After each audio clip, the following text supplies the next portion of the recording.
বহু দিনৰ মূৰত আজি বাবুটো ধুনীয়াকৈ খেলি আছে। ঘৰৰ পৰা অহাৰ পিছতেই আছিল আমাৰ ইয়াৰে মহামায়া থানত পূজা। তাতে অকণমান সৰুকৈ মেলা লাগে। এইবাৰ বাপেক আৰু পিতেক গ'ল। এয়া দেউতাকে JCB এখন কিনি দিলে। সি বৰ ভাল পায় JCB ডাম্পাৰ। পিছে মামাকো একেই, সেইকাৰণে ভাগিনুহে হৈছে। দেখিছেনে? বহি লৈছে বাবু, বাবু কি কৰিছা তুমি? ভাল লাগিছে খেলি? হা কাম লাগে ভাল লাগিছে বুলি। এই ভিডিঅ'বিলাক যেতিয়া পিছলৈ চাওঁ বৰ মৰম লাগে। JCB আৰু কি কৰিছা? এইটো JCB, এইটো কি কৰিছা? আৰু ইয়াৰ কেইদিনমান পিছতেই আমাৰ ঘৰৰ পিছফালে এখন তিৱা গাঁও আছে। তো সেই তাতেই নাও পূজা হয় বছৰেকত। আৰু সেই নাও পূজাৰ নামঘৰৰ ভাগতে হয়।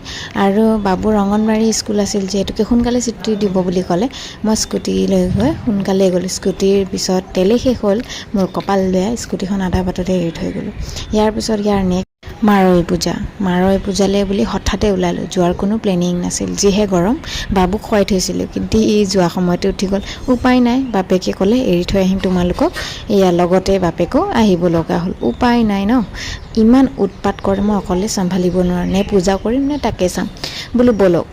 আৰু এওঁৰ লগৰ এজনকো লৈ আহিলোঁ।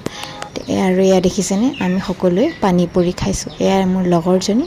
আৰু ভালেই হ'ল, মিষ্টাৰে লগৰজনক পালে। আৰু বৰ ধুনীয়াকৈ আজি দিনটো পাৰ হ'বলৈ লৈছে। আমি সকলো বস্তু জেলেপি কিনি পেলাই ইয়াত বহি লৈ খাবলৈ আৰম্ভ কৰিছোঁ। জেলেপি নিমকি সেয়াই নহয় জানো মেলা বুলি ক'লে। অৱশেষত এয়া আমি যাবলৈ ওলাইছোঁ আৰু আহি পালোঁ ঘৰ। পিছদিনাই ককাক আহিছিল ঘৰলৈ। আহোঁতে বাটতে ডাঙৰ ডাঙৰ গাড়ী দেখি হেনো বৰ বেয়া লাগিল, বোলে নাতিটোলৈকে লৈ যাওঁ। ঘৰৰ পৰা উভতি গ'ল পাপা নিজৰ ঘৰলৈকে, কিন্তু বাটত দেখা পাই গাড়ী আকৌ উভতি আহিল লৈ। ইয়াৰ দুদিনমান পিছতে আমাৰ গোটৰ আত্মসহায়ক গোটৰ যিহেতুকে মামাই 10,000 টকাৰ যোনটো আমাক পইচা দিয়াৰ কথা আছিল, সেই পইচাৰে আমি কি কৰিম তাৰে বিষয়ে আমাক ট্ৰেইনিং দিয়া হৈছিল। গতিকে সেই ট্ৰেইনিঙৰ বাবে আমাৰ ওচৰে পাঁজৰে গোটৰ মহিলাসকল সকলোৱে